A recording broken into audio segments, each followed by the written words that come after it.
Életre keltett tér a Molnár C. Pál Múzeum kertjében. Kondor Attila képzőművész orientáció numero 1, Mercurius egében című Lendárt munkája, Botticelli híres Dante illusztrációjának parafrázisa, amely egyébként egy nagyobb, experimentális munkákat magában foglaló sorozat, az orientáció projekt része. Ennek első megvalósítási kísérletének ad keretet a kert.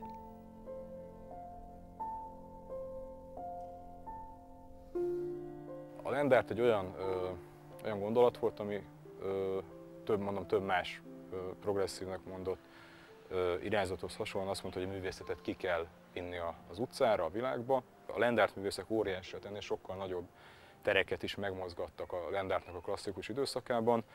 Óhatatlanul is egészen archaikus képzeteket keltettek, és általában szerették is az archaikus kultúrák által előszeretettel használt geometrikus formákat alkalmazni.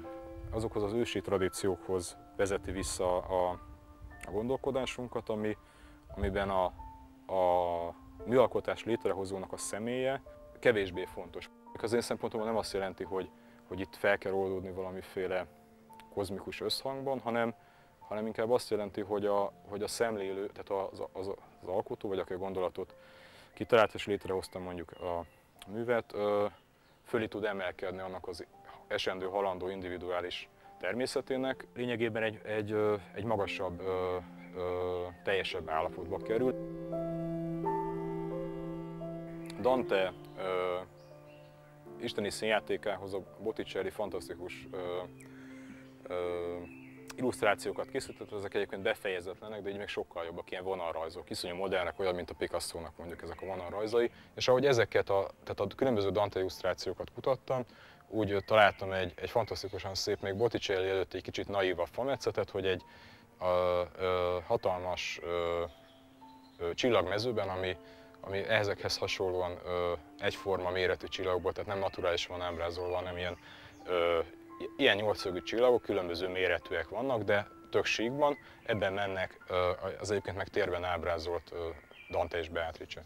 Ez adott egy olyan intuíciót, hogy igen, hát egy olyan teret létrehozni, ami nagyon hasonló egy ilyen, mondjuk, hogy tehát a Dante isteni színjáték az egy ontológiai utazásnak is fel lehet fogni, tehát a létezés különböző szintjei között utazik, egészen a pincéből indul és eljut egészen a padlásig, tehát ez iszonyú izgalmas mű, nagyon nehéz illusztrálni, és hát sokszor sokkal élőbb és izgalmasabb,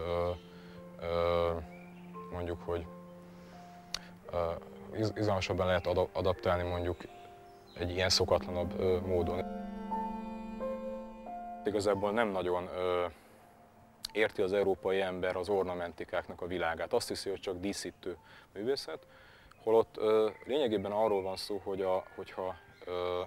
de ugyanez igaz például a versekben a rímre vagy a refrénre is, hogyha valami ismétlődik, akkor az mondjuk, hogy másképpen vésődik be, illetve ez is a fogalmi gondolkodásnak a meghaladását jelenti, tehát hogy fölé kerülni annak az asszociatív, meg normál fogalmi gondolkodásnak, ami egyébként teljesen fogva tart minket. Úgy van elkészítve ez a munka, hogy csak a tégláknak csak a fehér, csak a legfelső része van fehérre kenve, ráadásul egy ilyen sötétvel világító festékréteget is rávittem. Egy olyan hatása van, egy olyan érzete van az embernek, mintha anyagtalanná válna. Nem a tégla, hanem maga a kert. Tehát egy fura helyzet, hogy egy ilyen geometrikus mintázat a lábunk alatt ismétlődik, amiről az ember felismeri, hogy ez egy csillagforma, és akkor közben a lombok között még ki is tűnnek a különböző csillagok.